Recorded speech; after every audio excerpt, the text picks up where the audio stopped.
In October 1996, the Socotra Botanical Garden for rare and endemic plants was established. Its nursery's mission is to grow plants endemic to Socotra in order to study their germination and replenish the natural population. نحن الآن في مشتل الأديب عبد الله حديد في جزيرة سقطرى في منطقة إشال هنيتين. لما أتت مشروع البيئة بالحفاظ على النباتات يرشد نحن إلى أن نجيب العقال والبذور الأشجار التي بدت بتهديد الانقراض من الجبل ونزرعها في المشتل ونحافظ عليها. ويوجد معنا في المشتل حوالي 85 نوع من الأشجار المتنوعة في جزيرة سقطرى. هذا الشتلة دم الأخوين، لم توجد نوع الشتلة إلا في المشتل، ودم الأخوين موجود معانا في المشتل 10,000 شتلة يحافظ عليها حماية البيئة ويعيدها ويعيد زراعتها إلى المنطقة اسمها فرمهين في ديكسم. The forest in Dixon is the last dragon blood woodland. There is nowhere else in the world where one can find dragon blood trees in such densities as growing here. Some studies have predicted that by 2080, the area they occupy will be reduced by 50%. We cannot wait until this happens. So we are trying to mitigate this possible effect through engaging with some services with the nomadic people of Socotra, helping them in creating more income from their livestock, but also guaranteeing that the livestock number and its management will not damage the environment. So regarding livestock, what we are trying to do is to encourage Bedouin to organize in an association to defend their interest, but also to self-regulate.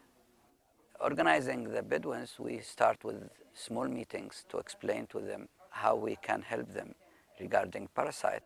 Through helping them treat the parasites, we gain their confidence and trust, but also we encourage them to organize themselves and regulate themselves in the future. Regulating the number of the livestock and the structure of the herd is only going to happen through self-regulation. No government or outside agency can do that.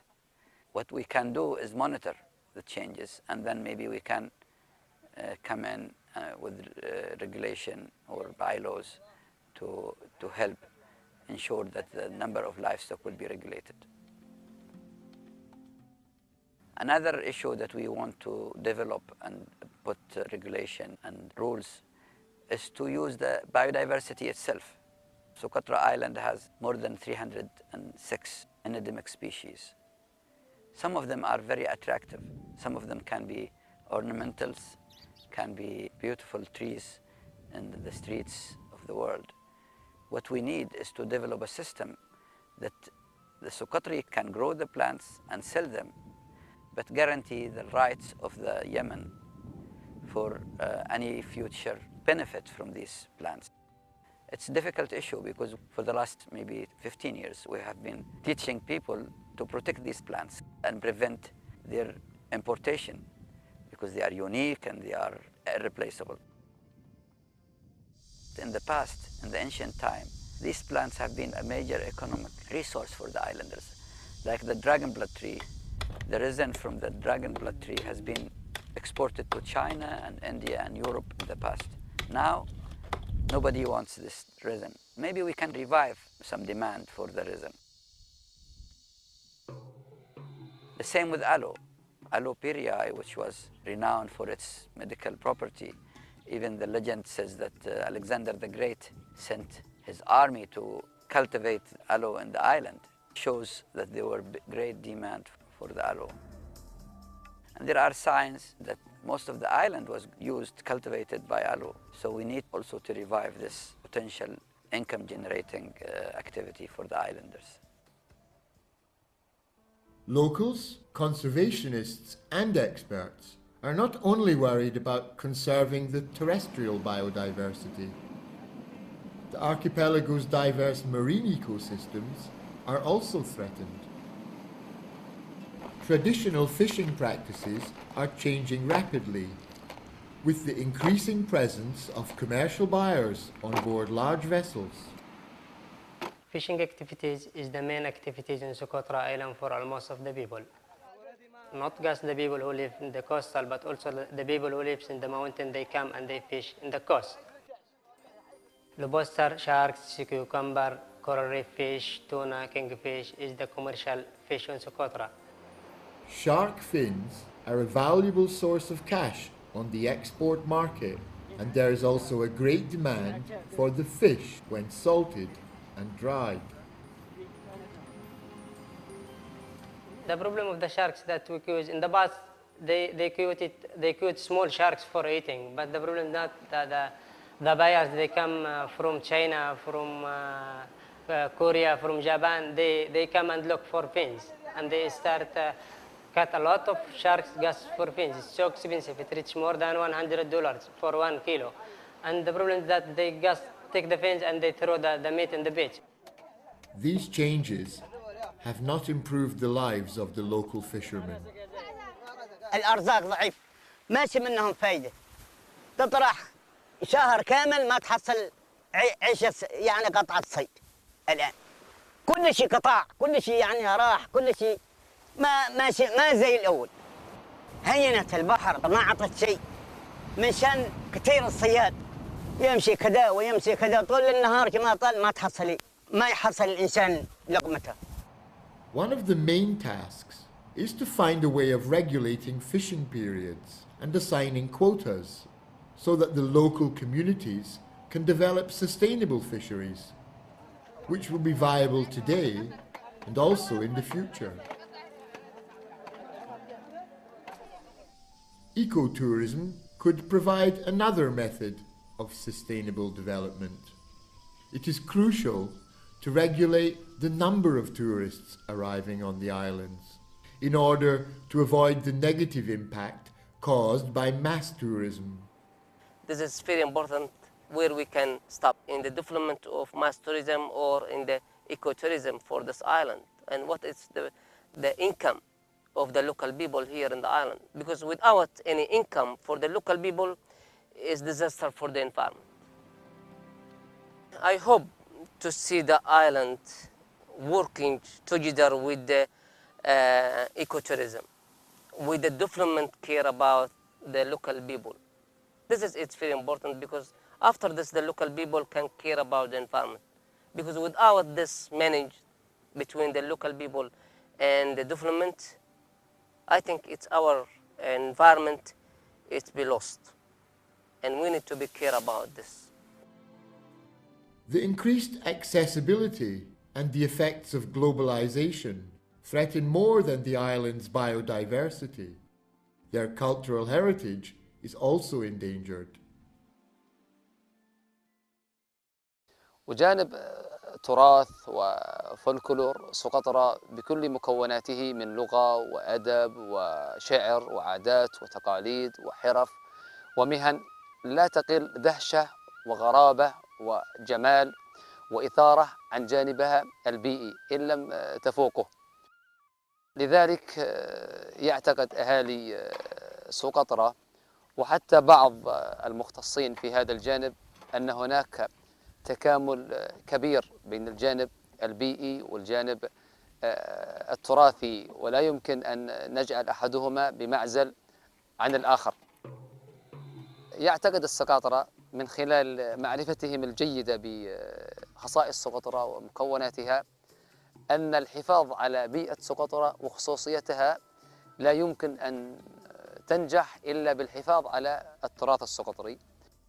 أهالي سقطرى كلهم يتطلعون إلى سقطرى متطورة متقدمة تتوفر بها الخدمات التي يحتاجها الإنسان السقطري مع الحفاظ على بيئتها وخصوصيتها وتراثها. But all this needs support and needs good planning and coordination. And there are many authorities that have mandates to do their job in Socotra. And this is why the Yemen government and the international community has agreed that we will establish an island-wide authority to make sure that anything that happens in Socotra is coordinated, and it also will not affect the biodiversity that we want and need to conserve. The Yemen government has submitted a file of nomination for UNESCO to consider inclusion of Socotra in the World Heritage List as a natural treasure of humanity. The government of Yemen has shown its commitment for conservation and good management in Socotra, but they need technical support and they need financial support to do that. On the 8th of July 2008, the World Heritage Committee added the Socotra Archipelago to UNESCO's World Heritage List. Therefore, the responsibility for conserving the island's outstanding natural and cultural heritage no longer rests solely with the islanders. It crosses borders. Conserving this island is the responsibility of the whole world. In spite of the challenges that the island faces, I am very confident that the government of Yemen and the international community are now hand in hand cooperating to guarantee the conservation of the environment of the island. But what does the future hold for the Socotra Archipelago? Will it be possible to sustain its unique biodiversity in the long term? The issue of conservation and matching it up with development is a very complicated one. There's always a battle, there's always a struggle between the two. Many people think and hope or expect that Socotra could be a kind of model where, because conservation had been there at such an early stage, that here, contrary to all the other places in the world, conservation could be the dominating movement and the whole of Socotra could be saved for large-scale or modern developments. Now, I think that's an illusion. Without development, you can't go much further with conservation. So that's going to take place, for sure. You can't stop it, and I think if you try to stop it, that will be very much counterproductive. Of course, you have to try to keep such large-scale developments focused and limited to the areas where its damage is the least. Many things will be lost on Socotra, that's unavoidable with normal aspirations of communities and of people. But we really have the potential to save, I would say, the special parts of Socotra. It's possible, but only when these communities feel that this is something that is also to the benefit for them and the next generations.